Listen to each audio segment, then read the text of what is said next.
In his 1972 sex manual, The Joy of Sex, author Alex Comfort described matrimonial sex, in which a man is on top of a supine woman, as the good old Adam and Eve missionary position. If you love busting myths and learning the real stories behind the headlines, don't forget to like, subscribe, and share for more surprising sex facts. Though missionary is by no means exclusive to that gender pairing, the fact that some people just recently learned so while watching 2023's Red, White and Royal Blue proves that Comfort's representation from over half a century ago still has some gas in the cultural relevance tank. Missionary position, if in stereotype only, is the kind of vanilla sex favored by husbands and wives either too in love to unlock eyes or too lazy to try something else.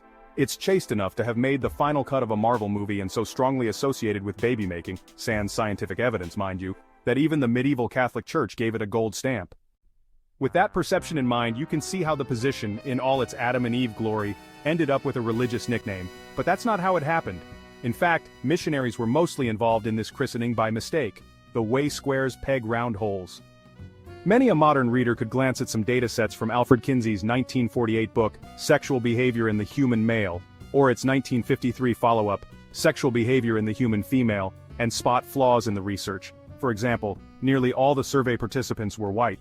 But for an American society starved for candid discussions about sex, the Kinsey reports were easy to take at face value when they first hit shelves.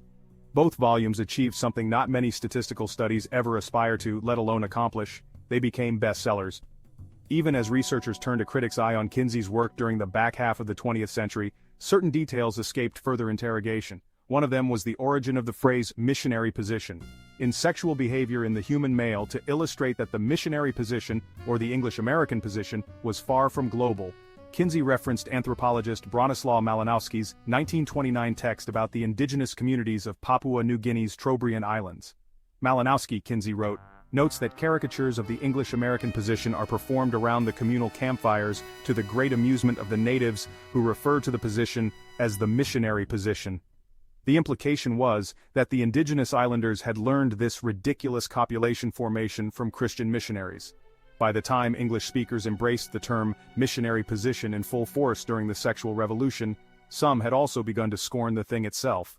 Plenty of sexually liberated women continued to favor the bottom spot, but reactionaries tended to fixate on the notion that all this experimentation made missionary seem stuffy and uncool. One 1970 piece in The Guardian called it the tatty old missionary position, while a 1973 one in the Montreal Star described it as the way squares peg round holes. It wasn't just the phrase that got picked up from the Kinsey reports. Its origin story did too, repeated, and often, embellished, in everything from academic articles to newspaper advice columns.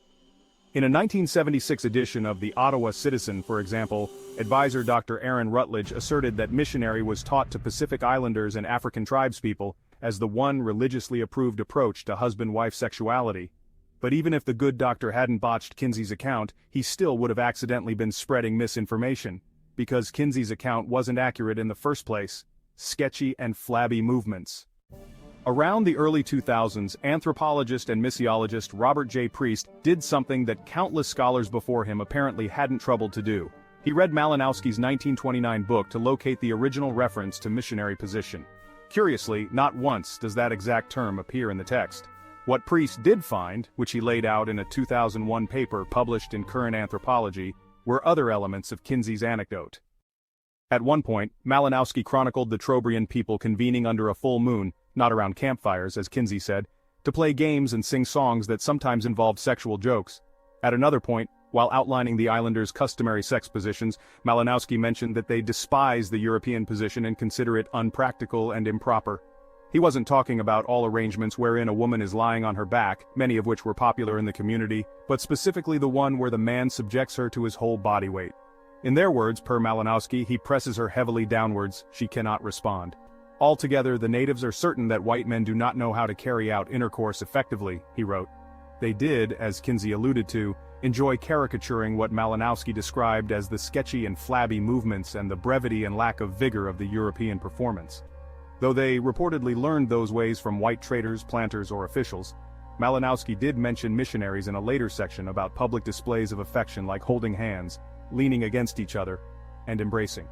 A man named Tokolibeba told him that this frowned-upon behavior, which some Trobriander couples had adopted from missionaries, was called Missionary si bubunela, or missionary fashion.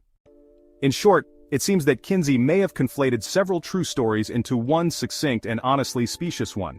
As Priest put it, Kinsey apparently invented a legend while believing himself to be reporting historical fact and coined a new expression while thinking he was reporting an old one.